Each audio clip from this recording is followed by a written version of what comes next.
Okay. All right. Let's start by just me asking you to introduce yourself. Tell me your name. My name's Vivian Macleod. Okay. And Vivian, you're related to former Sheriff T.A. Buchanan. Yes, he's my uncle, my mother's younger brother. Okay. And we've had a chance to look at what happened back in, it was 1976, Yes. when your uncle died. And you've had a chance to think about what you remember from that weekend. I think it was Thanksgiving time. Yes, it was right after Thanksgiving in 1976. And that few days, tell me what you remember about, I think you saw your uncle, I think you were at his place. And I saw him before Thanksgiving. I wasn't at Thanksgiving. My sister was at Thanksgiving and told me what transpired. My grandma, he seemed worried about something, and my grandmother was anxious and said something was going on with him. She wasn't sure what. He wasn't acting normally, and they had a great dinner and everything went well. And I didn't go. I was having problems at home with my husband, so I didn't go. And then I think it was... Vivian, let me just interrupt for a second. Just to make sure, you know we're recording this. Yes, I know we're recording this. It's with your permission. Yes. Obviously, and it's okay with you if I share this with people that might want to know what really happened back then. I would welcome it. Okay. Any time. Since he was killed, I've welcomed any chance to discuss what happened with anybody, to try to get some kind of knowledge about what really happened, because he did not die of natural causes. My grandmother knew that. When he was killed, I got a phone call and went to, with my husband, to his house. And when I got there, my sister was there with my grandmother and my mother. And we arrived to the house, and there were people in the house already, which we thought strange, because nobody but his children lived with him, and they weren't home. My grandmother had told me that he had called her and told her if anything happened to him, that it wasn't normal, that he was having some issues, and he gave his kids money and told them to get out of the house and not come back until the next day. And when we got to the house, his ex-wife, her sister, and don't remember who else, but somebody in her family, I think the brother-in-law or something, were all in my uncle's cedar closet in his bedroom, where he kept, according to my grandmother, his guns, his money, and all of his important papers. And my grandmother and his ex-wife had a confrontation, and his ex-wife was Joan Buchanan. Mm-hmm. They had a confrontation, and the environment was very hostile, and they left. And my grandmother and our family locked up the house and left. And the next thing was the funeral, which was very strange. But did they take anything with them from the closet or the house? My grandmother locked everything up and left it as it was, and as far as we could see, Joan and her family hadn't taken anything, but the closet was already ransacked when we got there. We don't know what was taken or what was missing. I'd heard that both his home and his office were burglarized that night. Do you remember anything about that? I don't know if it was that night or the next day.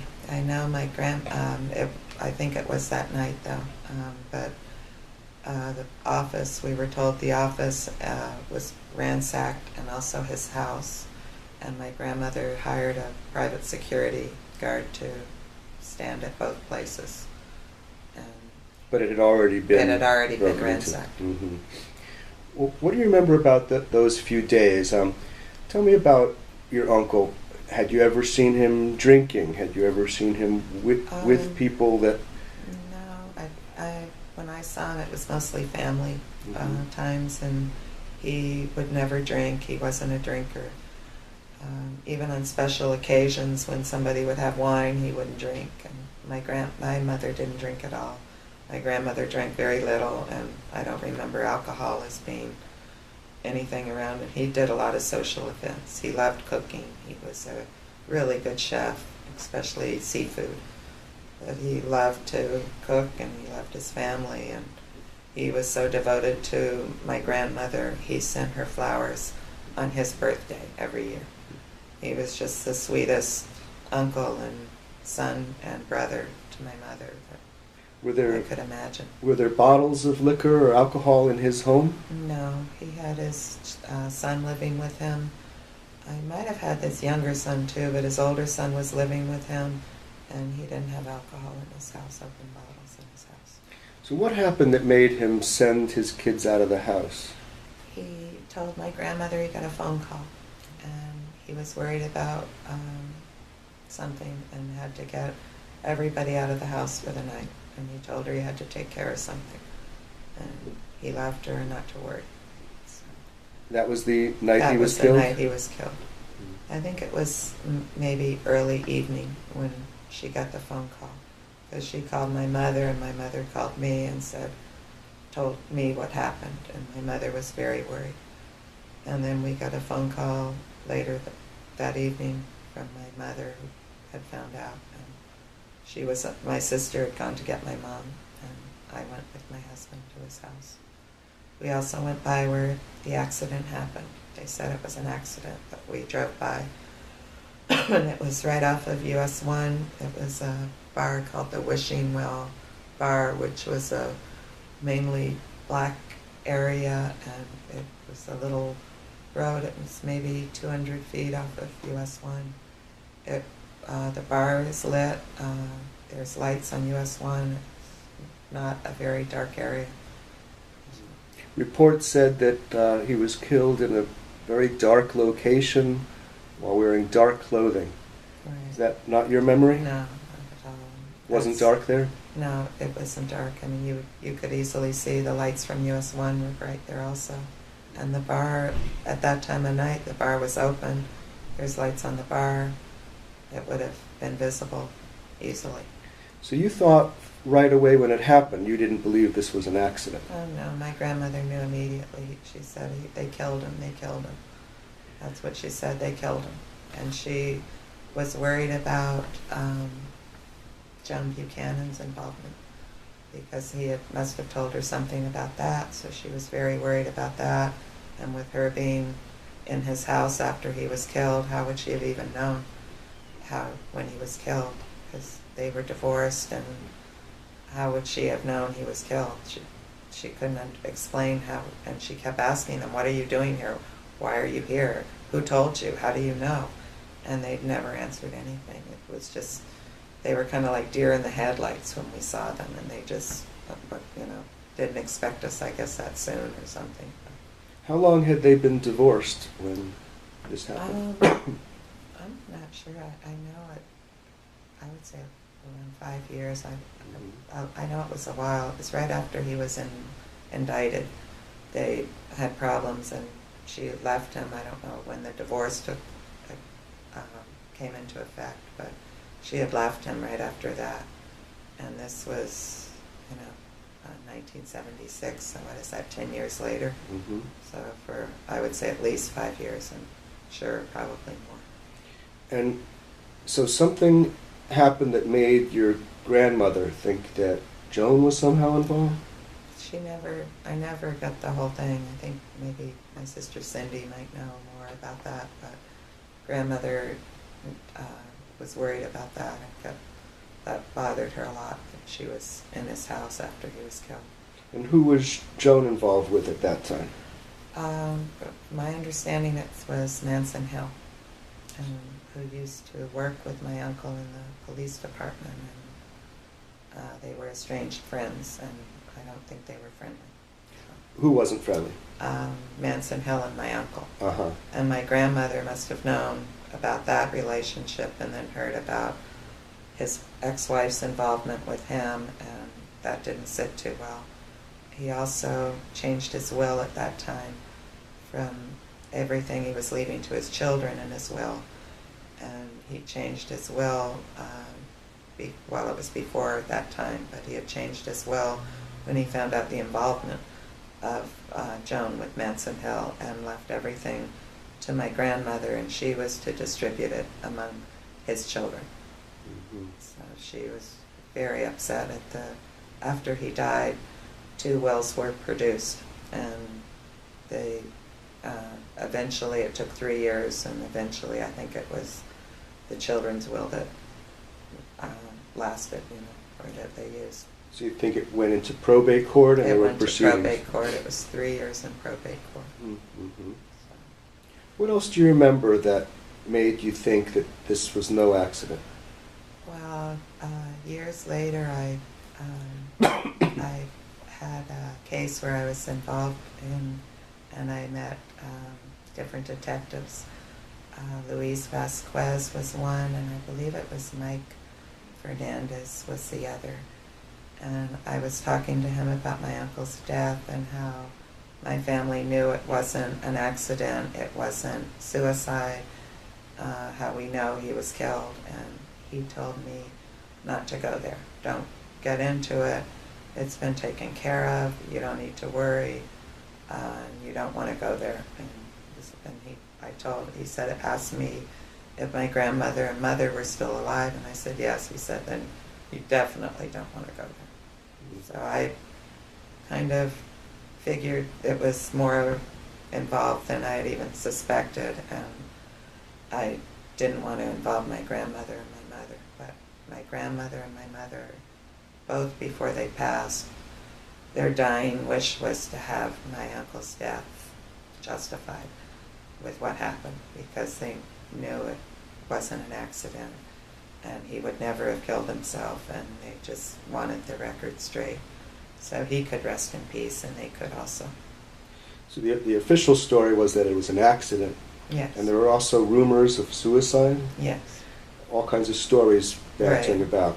But you all never believed any of that? No, he was devoted to his family, had his son living with him. He was rejoicing in that. He was happy his daughter was doing well. He was really family oriented. He spent a lot of time with us and with his mom, and he was a great family guy, and he never would have done that. How did you interpret a detective telling you that it's been taken care of?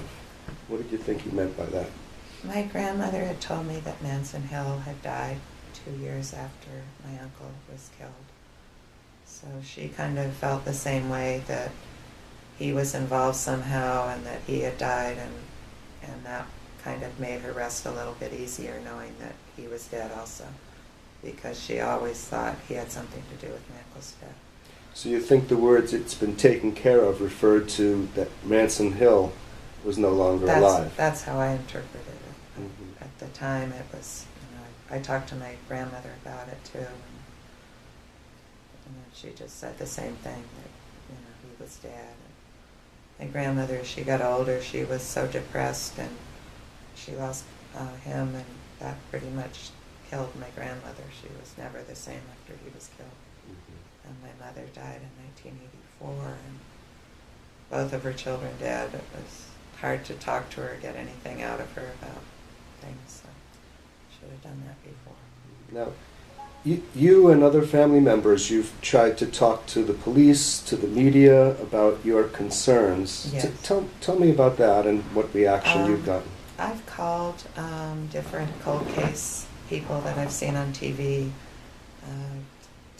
tried to contact people on the internet repeatedly, I'd say probably 10 or 12 times over the years, just anything I see where I reach out to try to get more help in dealing with this, because I wouldn't have known where to start.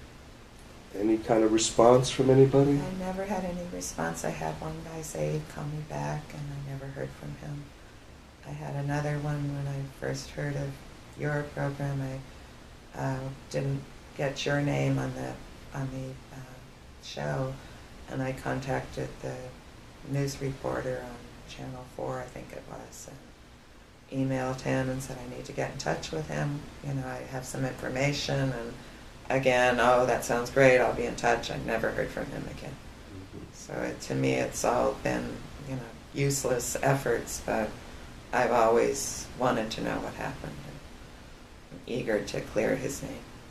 Who are the other family members that would know what may have happened or have pieces to the puzzle? Well, his son, Talmadge Buchanan Jr., we call him Buddy. He was given money by my uncle and told not to come home. I don't know what else my uncle told him. His daughter, she's Suzanne. She lived with him for years and spent time also with her mother, and I know she spent time with Manson Hill. And so she would know some. Joan Buchanan would definitely know. My grandmother, she's passed. My mother might have known more. She's passed.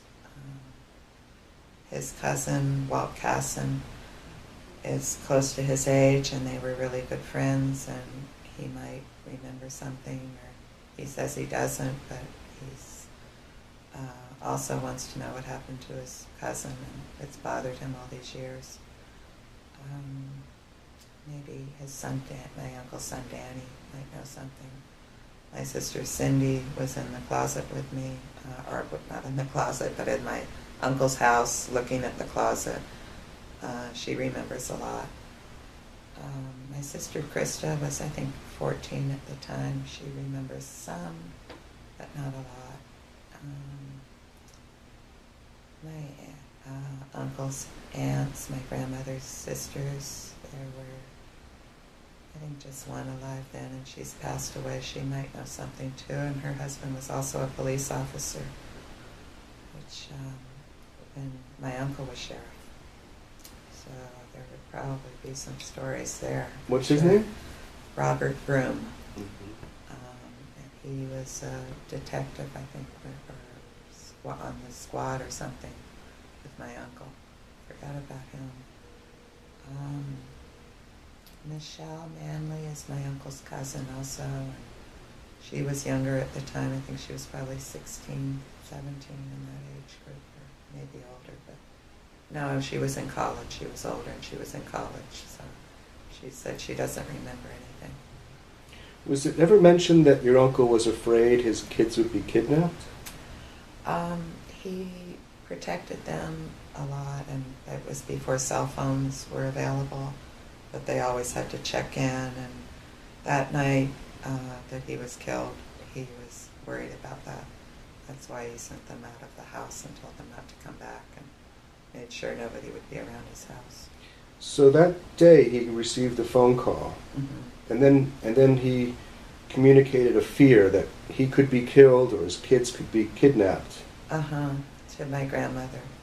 Something was up and he was worried, and I don't know if he told her he was going to meet somebody. She told me he said he was going to take care of something. So she was very afraid though. She knew. She was crying, not that my son's been killed, but my son was killed. Not that he died, that from the accident, that he was murdered. That's what she kept saying and feeling. When did she pass away? She passed away in 1992. She really passed away when he was killed, though. Mm-hmm. Most of her, and then the rest of her when my mom. So. Anything else you can think of back from that time that might be important in piecing it all together? No, just the fact that, our whole family knew. My grandmother knew, and that there was no way it was an accident. And you told that to the investigating detectives at the time, and the day he died, the next day? My grandmother did. She even got a letter from the coroner saying that that was suspicious, that his death didn't seem right with him. And she also got a letter from a detective saying that they did everything they could and he apologized. And she took that as, that they knew they couldn't finish their job for some reason, that there was something more that they couldn't look into. She didn't understand it. I don't think she would have thought it was the police trying to not tell her everything. But You don't remember that detective's name, do you? no. Or do you know what might have happened to those letters? No, it was, it might, Suzanne might have that letter, I'm not sure. My grandmother had a box of my uncle's things that my sister Cindy kept for years and finally turned over to Suzanne just last year when she moved to Los Angeles from Miami. And Suzanne, she's talked to you about going with Joan Buchanan and Manson Hill to a fishing camp in Georgia? Yes, she said numerous times. And I hadn't talked to Suzanne in 37 years and just talked to her a few weeks ago for the first time. So I had no idea she knew anything about Manson Hill, and I was kind of afraid to mention it to her. I didn't, because I knew her mom was involved, and she readily knew exactly who he was and had met him and spent a lot of time with him and at his house and at his place in Georgia. And that was before Sheriff Buchanan's death? Yes. Do you know if that continued after his death? I don't think so. I know, I don't think so. Her mother moved to New York after my uncle was killed.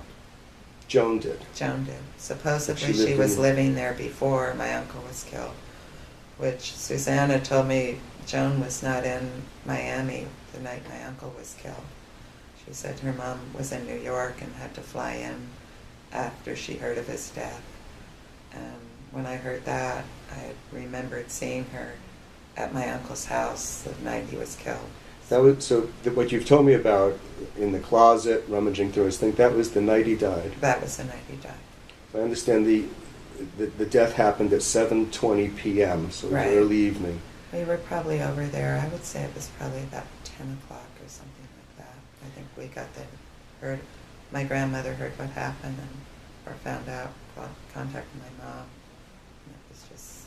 How did you get over to his house, do you remember? I drove with my husband at the time. And did the detectives ask you any questions or for any items? No, they weren't there when we were there. The police weren't there.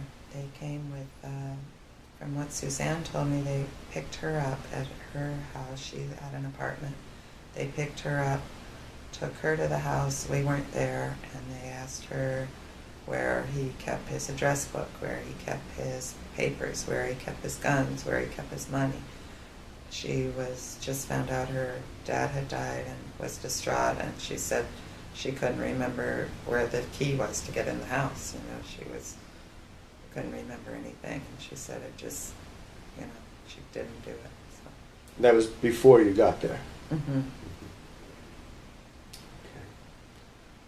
Okay. All right, well, we'll give this all some more thought, and we'll talk again and try to cover more and more details.